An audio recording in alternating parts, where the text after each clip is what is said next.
Бұл үйдің тұрғындары өз пәтерлерінде қатып қалмауға тырысып, электр пешін құшақтап ғұмыр кешуде. Бір сөзбен айтқанда, температурасы 10 градустан төмен пәтерлерде өлместің күйін кешіп жүр. Шамалары келгендері туыс туғанының үйін паналаса, кейбірі құдды 90-шы жылдардағыдай өз үйлерін тастап кетуде. Бізге осы үйдің тұрғыны зейнеткер 58 жастағы Татьяна Непочатова жеткізгендей, бұл жағдайдан жергілікті әкімшілік өкілдері де, коммуналдық қызметкерлер де хабардар екен. Как заселили нам за социальный подъезд? Үйдің соңғы бөлігін әлеуметтік бағдарлама негізінде жөндеп қолданысқа бергелі бізде үй суық. Дәл қазіргі жағдайымызды барлығы біледі. Алайда неге екені белгісіз, ешкімнің бізге келіп көмек беруге, не халімізді білуге құлқы жоқ. Жыл сайын күн суытып, қар түскен уақытта үйде жылусыз қаламыз. Батареялар талапқа мүлдем сай емес. Міне, бірнеше жыл қатарынан жылытқыш пешті серік етіп өмір сүріп келеміз. Күздің суығымен қосылып қарда жетті. Үй тіптен аңырап кетті. Ел бар киімін қабаттап киіп, қу тізесін құшақтап отырса, мен жылытқыш пешімді құшақтап, суық үйде өмір сүріп жатырмын. Есіктен аңырап аяз келгенде қатып қалмастың қамымен шыбын жанын шүберекке түйіп жүрген тұрғындардың бармаған жері, қақпаған есігі жоқ. Қанша шырылдаса да, баяғы жартас сол жартас, еш өзгеріссіз. Мәселені шешіп беруге тиісті Теміртаудағы құзыретті органдардың барлығына дерлік барып шыққан.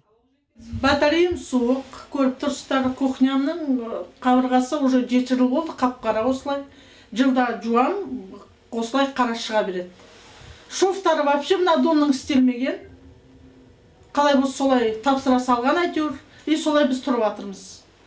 7 жыл бойы осындай қиыншылықпен көріп жатырмыз. Мына кафелдардың бәрі құлайын деп тұр уже.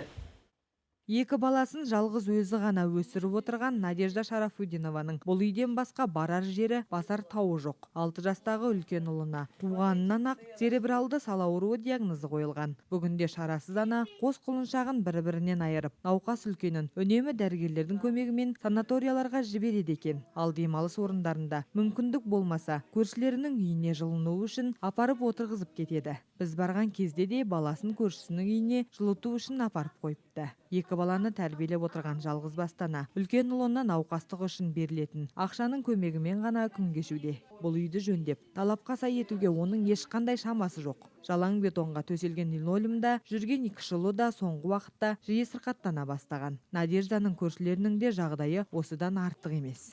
Мне дали с 2015 года. Маған 2015 жылы жалғызбасты ана ретінде осы суық үйді берді. Бұл жерде баламен тұру мүмкін емес. Мен оларды үнемі көршілердің үйіне жылыту үшін апарамын. Ал үлкен баламды емдеу орындарына дәрігерлердің көмегімен жіберіп тұрамын.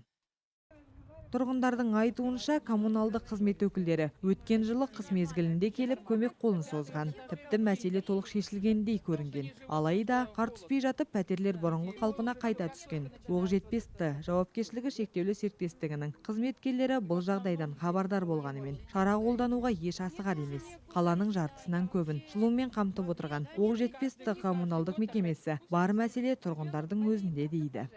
Мы там проверяли, там 2 подъезда, по-моему, не греет. Бұл үйдің соңғы 2 бөлігінде жыл сайын туындайтын мәселе. Барлығын тексердік. Біздің тараптан еш қателік жоқ. Жылу талапқа сай берілуде. Ал жеке пәтердегі жылудың төмендігі біздің құзырымыздағы мәселе емес. Оны тұрғындар өздері шешуі қажет. Мүмкін жылу батареялары бітеліп қалған шығар. Жылыту маусымына дайындық кезеңінде барлығы тексерілсе, мұндай қиындық туындамас та ма еді, кім біледі. Осыдан 7 жыл бұрын жергілікті бюджеттің есебінен республика даңғылындағы нөмірі 103 үйдің соңғы подьезі толық қайта қалпына келтіріледі. Үйдің жаңарған бөлігінде 20 пәтердің орнына 1 және 2 бөлмелі 25 пәтер пайда болады. Дәл осы жылы 25 пәтер кілті қоғамдағы әлеуметтік жағынан аз қамтылған көпбалалы отбасылар, жалғыз басты аналар, мүгедек балаларды тәрбиелеп отырған отбасылар және жетімдер үйінде тәрбиеленген балаларға табысталады. Вернее, квартиру получил как сирота.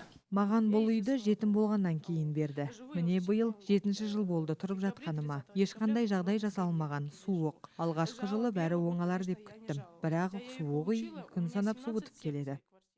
Байдың үйі болмаса да байлық асқан, әлемдегі бәсекеге қабілетті. 30 елдің қатарына кіруге талпынған. Қазақстанда тұрамыз ғой. Жетім мен жесірге, көпбалалы анаға, қауқары қайтқан қарияға, әкімшілік тарапынан берілген үйдің жайы болса мынау. Қарашада хал жағдайы қиындап, әбден мазасы кеткен тұрғындардың алдында қақаған қыстың әлі 3 айы жатыр. Біздің мақсат билікке жеткізу, олардың міндеті мәселені шешу.